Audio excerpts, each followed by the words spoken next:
They were promised safety. They were promised forgiveness. They were promised that if they came to the coronation feast, all past conflicts would be forgotten. The Swedish nobility believed these promises. They traveled to Stockholm in November 1520, dressed in their finest clothes, ready to celebrate the coronation of their new king. They had no idea they were walking into a trap. Over 3 days in November 1520, in the heart of Stockholm's main square, over 80 of Sweden's most powerful men were executed. Bishops were beheaded. Nobles were hanged.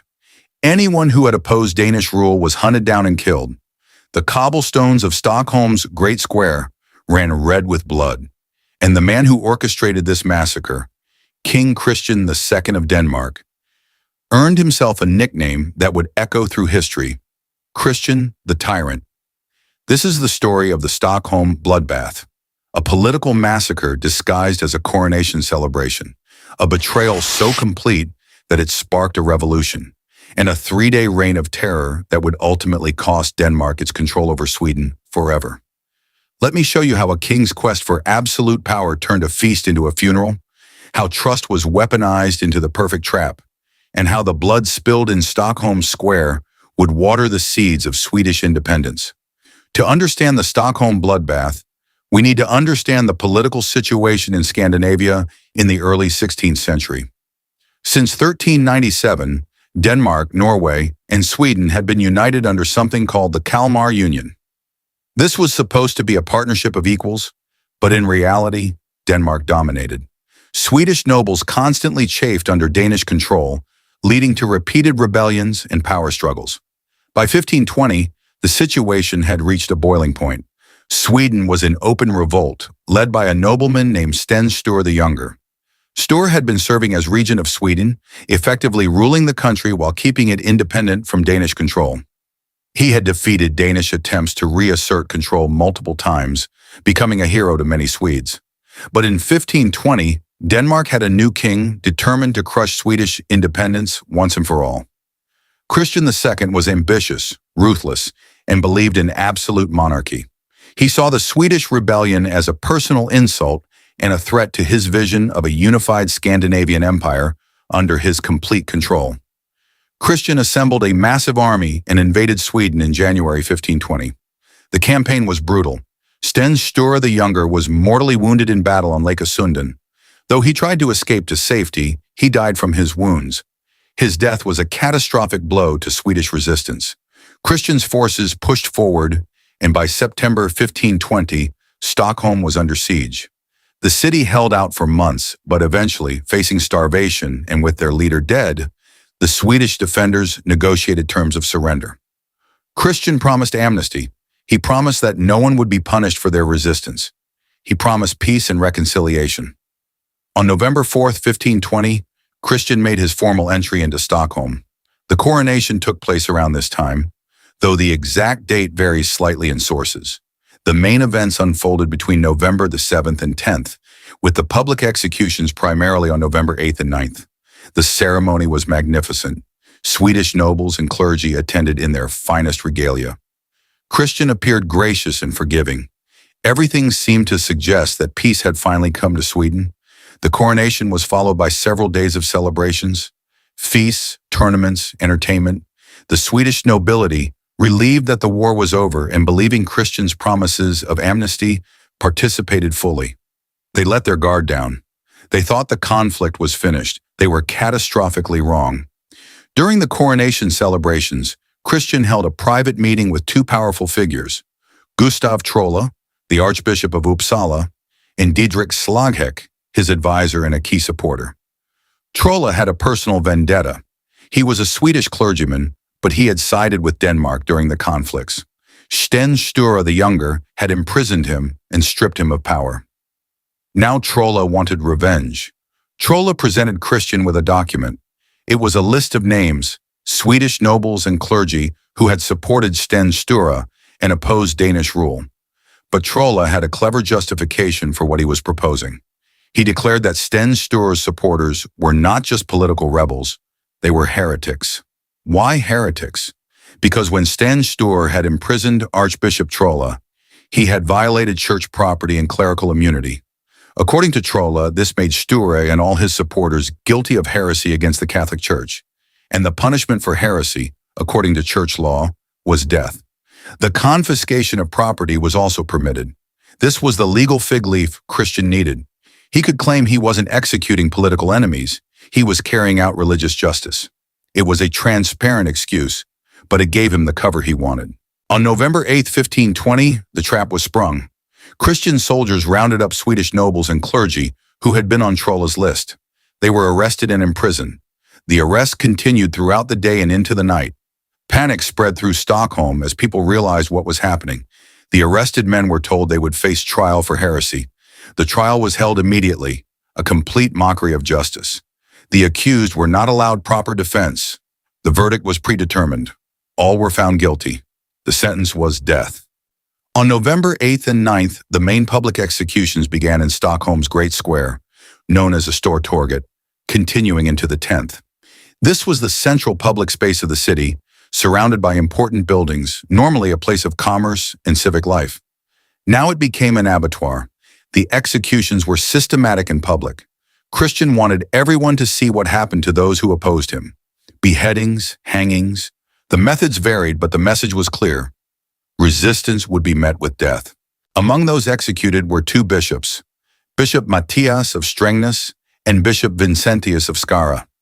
Executing bishops was an extreme act, showing that Christian was willing to kill even the highest church officials if they opposed him. Numerous nobles were also executed, men from Sweden's most important families. But Christian wasn't finished. The executions in the square were just the beginning. Over the next several days, Christian's forces hunted down anyone suspected of having supported Sten Sture. The killing spread beyond Stockholm to other parts of Sweden. In total, 82 people were executed during the Stockholm Bloodbath and the subsequent purge, according to the chief executioner's own report. These were primarily nobles, clergy, and burghers, the elite of Swedish society. Some broader estimates range from 60 to 120 victims, but the most precise historical sources cite 82 as the confirmed number. What's certain is that this represented a significant portion of Sweden's political and religious elite. Entire families were devastated. The Swedish nobility was decimated. Even the dead weren't safe from Christian's vengeance. Sten Sture the Younger had died months earlier from battle wounds, but Christian ordered his body exhumed and burned, along with the body of Sten's infant son, who had died earlier. The widow of Sten Sture, Lady Christina Gyllenstierna, who had led Stockholm's defense during the siege, was imprisoned and eventually sent to Denmark. Her mother was executed in the bloodbath. The bodies of those executed were left on display in the square and around the city as a warning. Christian wanted the message to be unmistakable. This is what happens to rebels. This is what happens when you oppose Danish rule. Submit or die. But if Christian thought that terror would ensure obedience, he badly miscalculated. The Stockholm Bloodbath had exactly the opposite effect. Rather than cowing the Swedish people into submission, it ignited a fury that would destroy Danish control over Sweden forever. News of the massacre spread throughout Sweden. The brutality, the betrayal, the violation of the promises of amnesty, all of it created a wave of outrage. Christian had wanted to eliminate Swedish resistance by killing its leaders. Instead, he created martyrs and gave every Swede a reason to fight. One man in particular would turn this outrage into revolution. His name was Gustav Eriksson, later known as Gustav Vasa.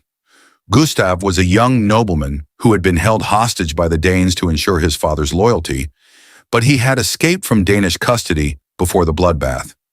His father and other family members were killed in the Stockholm massacre. Gustav Vasa began traveling through the Swedish countryside, rallying support for a new rebellion. He found willing listeners everywhere. The Stockholm Bloodbath had proven that cooperation with Denmark was impossible. The only option was independence, no matter the cost. Gustav raised an army, starting in the province of Dalarna. At first he faced setbacks, but support grew rapidly. The memory of Stockholm's blood-soaked square drove recruitment. Men who might have accepted Danish rule before the massacre now joined the rebellion in droves. Over the next 3 years, Gustav Vasa fought a brilliant guerrilla campaign against Danish forces. He used Sweden's geography to his advantage, striking quickly and disappearing into forests and mountains. The Danish forces, already spread thin trying to control a hostile population, couldn't contain the rebellion. By 1523, just 3 years after the Stockholm Bloodbath, Gustav Vasa had driven the Danish forces out of Sweden. On June 6, 1523, Gustav was elected King of Sweden. That date, June 6th, is still celebrated as Sweden's National Day. The Stockholm Bloodbath had achieved the exact opposite of what Christian intended. Instead of cementing Danish control, it had given birth to an independent Sweden. As for Christian II, his troubles were just beginning. The brutality of the Stockholm Bloodbath damaged his reputation across Europe.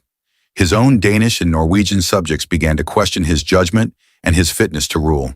In 1523, Danish nobles rebelled against him, and he was forced to flee into exile. Christian spent years trying to regain his throne, even converting to Protestantism and seeking support from various European powers. But he never succeeded. He was eventually captured and spent the last 27 years of his life as a prisoner in Denmark, dying in 1559. The man who had orchestrated the Stockholm Bloodbath ended his days in a cell, his grand ambitions reduced to nothing. The Stockholm Bloodbath itself became a defining moment in Scandinavian history. It's remembered in Sweden as a national tragedy and a catalyst for independence. The event has been commemorated in art, literature, and historical memory for over 500 years. If you visit Stockholm today, you can still see the Great Square, Stortorget, where the executions took place. It's now a beautiful tourist destination, surrounded by colorful, historic buildings. But set into the pavement of the square are stones and memorial markers that commemorate the bloodbath, including a cannonball embedded in the bricks. Some tours even point out a specific red seam in the bricks, claiming it marks where blood flowed through the square, a legend that persists in Swedish retellings. And if you know the history, standing in that square has a different feeling. You can almost see the scaffold, hear the crowd, imagine the terror of those final moments. The Stockholm Bloodbath teaches us several lessons that echo through history. First, that terror as a political tool often backfires. Christian thought he could intimidate Sweden into submission, but instead he created a unified opposition determined to throw off Danish rule forever. The massacre that was supposed to end rebellion instead guaranteed it. Second, that breaking promises of amnesty and safety destroys trust in ways that can never be rebuilt. The Swedish nobles who came to Stockholm believed Christian's word. When he violated that trust so completely, it ensured that no future Danish promises would ever be believed. Trust once destroyed cannot be easily restored. Third, that martyrdom can be more powerful than living leadership. Sten Sture the Younger had been a successful military leader, but his death and the subsequent massacre of his supporters turned him and them into symbols around which resistance could rally. Christian tried to eliminate his enemies, but instead created a mythology of heroic resistance. And finally, that excessive violence in pursuit of political control often achieves the opposite of its intended goal. Christian's three-day massacre in Stockholm was meant to establish his unquestionable authority over Sweden. Instead, it sparked a revolution that cost him Sweden, damaged his rule in Denmark and Norway, and eventually cost him his throne and his freedom. The Stockholm Bloodbath was political calculation turned into butchery. It was a coronation feast that became a funeral. It was a promise of peace that delivered mass execution, and it was a demonstration of power that revealed weakness. Over 3 days in November 1520, in that square in Stockholm, Christian II thought he was securing his kingdom. Instead, he was destroying it. The blood that ran through Stockholm's streets didn't wash away resistance. It nourished it. And from that blood grew an independent Sweden that would become one of Europe's great powers. Christian wanted to be remembered as the king who unified Scandinavia under his absolute rule. Instead, he's remembered as Christian the Tyrant, the man whose brutality gave birth to Swedish independence. The Stockholm Bloodbath was meant to end a conflict. Instead, it started one that Christian could never win.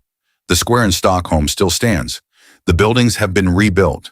The blood has long since washed away, but the memory remains carved in stone and written in history. A reminder that power built on betrayal and blood is power that cannot last. History isn't just dates and battles. It's moments like this. If you love powerful true stories, Make sure you like this video and subscribe for more legendary history.